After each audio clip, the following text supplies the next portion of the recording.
네, 말씀을 정리하도록 하겠습니다. 오늘 말씀은 그 로마서가 아니고, 사도행전의 11장 1절에서 18절. 베드로 상황을 얘기할게요. 베드로가 이제, 고넬료의 집에 유숙하고, 복음을 전하고, 고넬료가 온 집안이 예수님의 복음을 영접했을 때 어떤 현상이 일어났어요? 성령이 고넬료와 그 집안 전체에 가득하게 됩니다. 방언이 터지고, 그렇게 되니까 이제 베드로 입장에서는 복음 전하다가 이게 참 특이해요. 물 세례와 성령 세례가 하면 우리 보통 물 세례 먼저 받는다 생각하잖아. 근데 고넬료는 성령의 세례부터 먼저 받았어. 베드로가 세례를 주기 전에 하나님께서 직접 이들의 구원받은 그리스도인임을 확신시켜 줍니다. 그러니까 베드로 입장에서 뭐야? 아니 하나님께서 이분들을 받으셨는데 아니 내가 뭐라고 세례를 안 줄 수가 있지 해서 세례를 줍니다. 근데 이 당시 유대인들은 이방인들과 교제하는 것 자체가 금지됐어요. 유대인들이 왜 이방인들을 저렇게 더럽게 여기고 하냐면 두 가지 이유가 있어요. 첫 번째는 구약의 율법상 이방인들과 통혼하고 이방인들의 부정한 관습을 본받지 말라고 성경에서 여러 번 얘기하고 있어요. 특히 이방인들과의 통혼. 그러니까 여기서의 통혼은 뭐냐면 하나님이 아닌 다른 우상을 섬기고 그 우상을 섬기는 자들과 결혼을 한다는 것은 그 사람들의 풍습을 나의 것으로 받아들인단 말이에요. 그렇게 되면 안 되는 거예요. 근데 유대인들이 이방인과의 통혼 때문에 많은 역경과 고난을 겪었습니다. 대표적으로 아하방 알죠? 아하방이 누구랑 결혼했어요? 저기 바알 신을 섬기는 페니키아 지방의 이세벨 공주와 결혼을 해서 이세벨 공주와 결혼해서 북이스라엘이 완전 바알 신앙으로 넘어갈 뻔한 적이 있었어요. 그때 엘리야가 갈멜산에서 그 선지자들과 대결해서 누가 하나님께서 이 제사를 지내는 이 제물에 불을 내리실까 해서 그 대결을 통해서 하나님이 하나님 되심을 확증하고 바알 선지자들은 그 거짓된 애들이죠. 다 죽이고 그런 역사들이 열왕기상에 다 기록이 돼 있어요. 그렇기 때문에 중요한 건 뭐냐면 구약의 말씀에 따라서도 이방인들이 마치 구원을 못 받고 얘들은 다 그냥 다 쫓겨나야 되고 얘들은 사람 취급도 안 하고 구약에서 그런 얘기한 적 전혀 없어요. 예수님의 족보의 조상들 중에 이방인들이 있습니다. 대표적으로 누가 있어? 룻이라고 들어봤어요? 룻인가? 룻이죠. 룻기 들어봤어요? 나오미의 룻이 모압 사람입니다, 여러분. 예수님의 족보에 다윗의 혈통에 모압 사람인가 암몬 사람인가 내가 지금 헷갈리는데요. 모압 사람이 들어있어요. 모압 암몬 사람들은 어떤 애들이에요? 얘들 조상이 누구예요? 선생님 얘기하기 좀 민망하지만 조카 이름이 누구지? 아브라함의 조카 이름. 걔도 롯이야. 근데 걔는 남자인데 아브라함의 조카 걔가 여러분 소돔과 고모라 사건 있죠? 소돔과 고모라 사건 이후에 그 롯과 두 딸이 피하는데 두 딸이 남자가 없어가지고 자기가 자식을 못 낳는 거야. 그 당시에 여자가 자식을 못 낳으면 미래가 없었어요. 그래서 어떤 짓을 했느냐? 이런 말 하면 죄송한데 아버지를 술에 마셔서 취하게 한 다음에 아버지를 통해서 자식을 낳습니다. 근친상간이에요.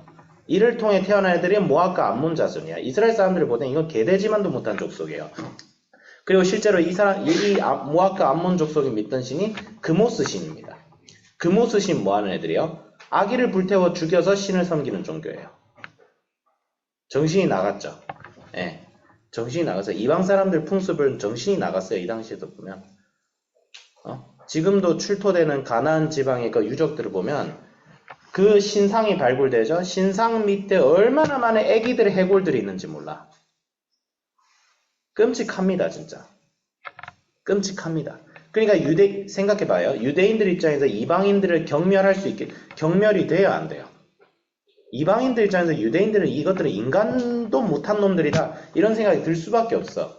그리고 유대인들은 과거 이런 우상숭배를 따라하고, 이런 이방인들 우상숭배를 따라하고 그 짓거리를 같이 따라하다가 하나님의 징계를 받아서 나라를 빼앗긴 역사가 있어요. 그게 바로 바벨론 포로 시대인 거예요. 하나님께서 우리에게 징계를 내리셔서 우리가 우상을 숭배하니까 하나님께서 이제 너무 열받으셔가지고 우리로 하여금 나라를 잃게 하시고 70년 동안 포로 생활을 하게 하시고 돌아오게 하신 거예요.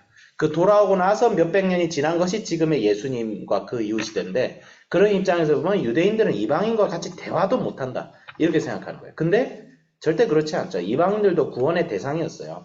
나아만 장군 유대인이었어요?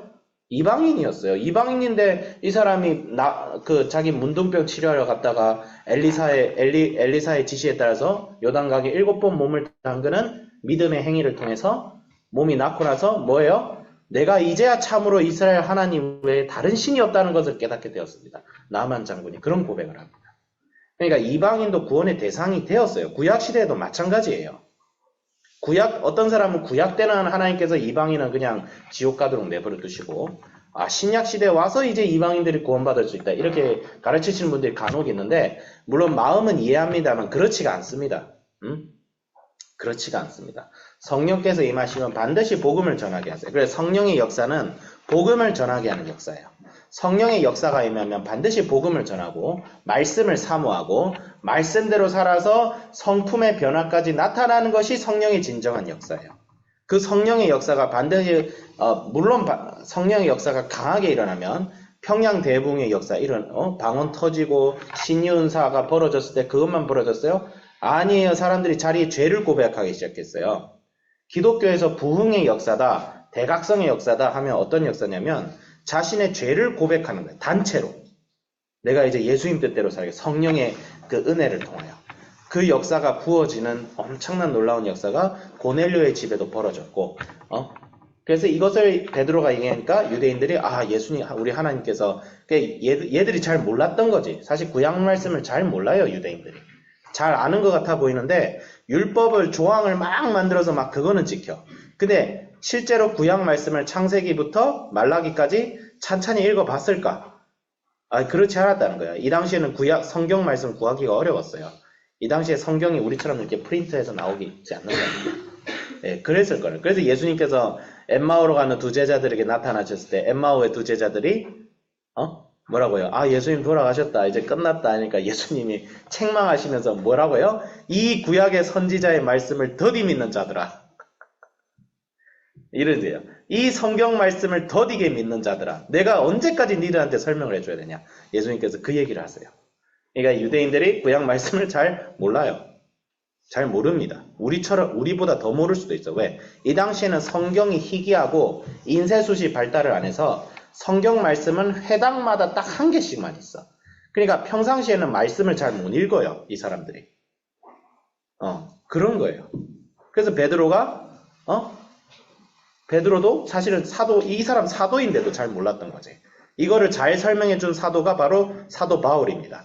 사도 바울은 바리새인이었고 말씀을 엄청나게 읽었던 사람이니까. 오히려 구약 말씀 중에 이방인들이 무슨 구원에서 제외됐냐.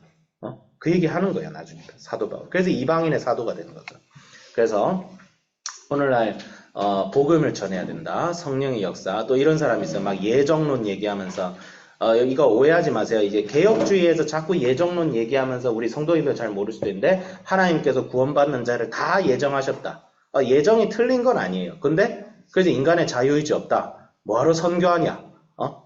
이게 일반적인 개혁주의는 그런 얘기 안 합니다. 근데 초칼빈주의라고 있어요. 하이퍼 칼비니즘이라는 이상한 애들인데 이 애들은 빌리 그레엄 목사도 이단이고 왜? 빌리 그레엄 카톨릭 교황 만나서 대화하고 그 당시에 공산주의 지도자들 만나서 대화하면서 그 빌리 그레엄 목사님이 왜 그러신 거예요? 복음 전하려고 한 거 아니야. 복음 전하려고. 근데 그걸 가지고 빌리 그레엄은 이단이다.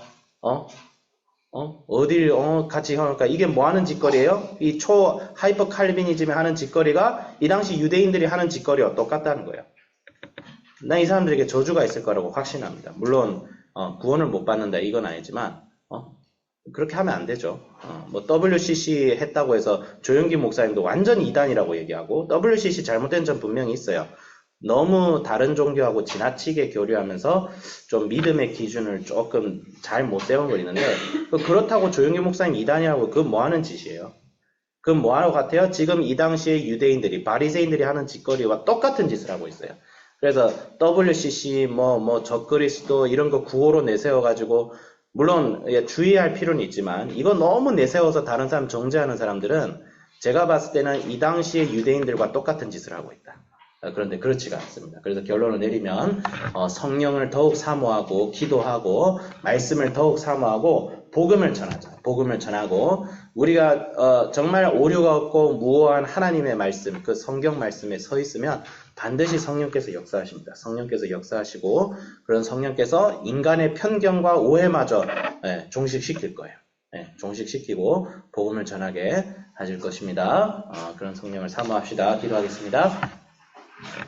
하나님 아버지 감사합니다. 주님, 오늘날 우리에게 주어진 말씀을 더욱 깊이 묵상하며 말씀을 깊이 묵상하고 말씀이 이끄는 삶을 살게 하여 주시옵소서. 성령께서 우리의 삶에 작용하여 주셔서 우리의 오해와 우리의 편견을 소멸시키고 복음을 전하고 말씀을 사모하고 말씀이 원하는 삶, 그런 변화된 예수님을 닮아가는 삶이 사라지도록 주여 역사하여 주시고 인도하여 주시옵소서. 감사드리며 우리 주 예수 그리스도의 이름으로 기도드립니다. 아멘.